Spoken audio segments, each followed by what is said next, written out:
क्या होगा जब भगवान शिव का क्रोध अपनी सीमा पार कर जाए? क्या होगा जब अहंकार इतना बढ़ जाए कि देवता भी डरने लगें? और क्या होगा जब उस अहंकार को खत्म करने के लिए जन्म ले काल भैरव?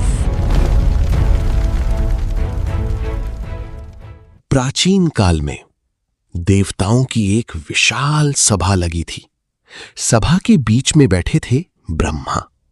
उनके 5 सिर और हर सिर से ज्ञान की धारा बह रही थी, लेकिन उसी ज्ञान में छिपा था अहंकार। मैं ही इस सृष्टि का रचयिता हूं, मुझसे बड़ा कोई नहीं। प्रभु भगवान शिव सबसे महान हैं। शिव वे भी मेरी रचना का ही एक हिस्सा हैं।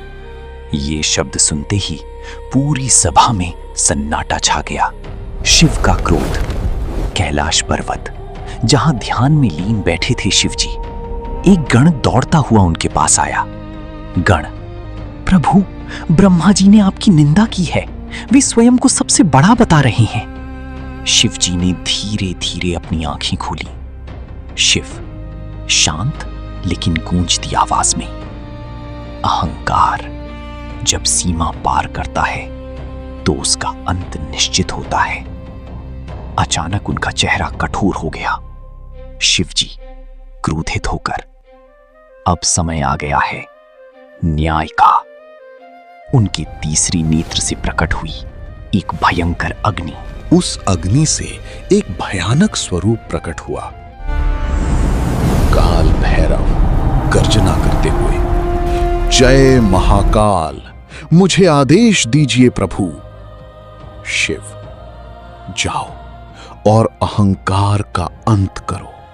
काल भैरव ने सिर झुकाया। काल भैरव, जैसी आपकी आज्ञा प्रभु। काल भैरव सीधे ब्रह्मा जी के सामने पहुंचे। काल भैरव तेज आवाज में, हे ब्रह्मा, अपने अहंकार को त्याग दो, यही तुम्हारे लिए उचित है। ब्रह्मा अहंकार में, तुम कौन हो मुझे आदेश देने वाली? मैं सृष्टि का स्वामी हूं।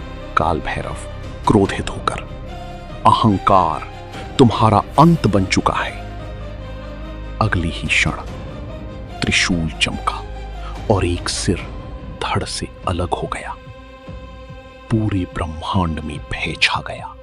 जैसे ही ब्रह्मा का सिर गिरा, एक आवाज गूंजी, ये ब्रह्म हत्या है, इसका दंड तुम्हें भुगतना होगा।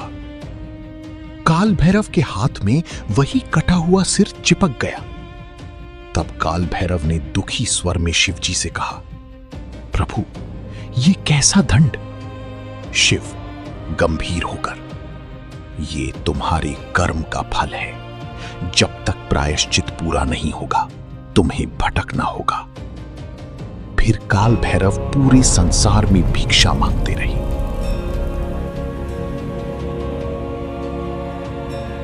काल भैरव लोगों से भिक्षाम देही, भिक्षाम देही, काशी में मुक्ति। आखिरकार काल भैरव पहुंचे पवित्र नगरी काशी। जैसे ही उन्होंने वहां कदम रखा, उनके हाथ से ब्रह्मा का सिर गिर गया। आकाशवाणी, तुम्हारा पाप समाप्त हुआ भैरव। काल भैरव शांत होकर, ये भूमि सच में मोक्ष देने वाली है। तभी से काल भैरव काशी के रक्षक बन गए। बिना उनकी अनुमति के कोई भी वहां प्रवेश नहीं कर सकता।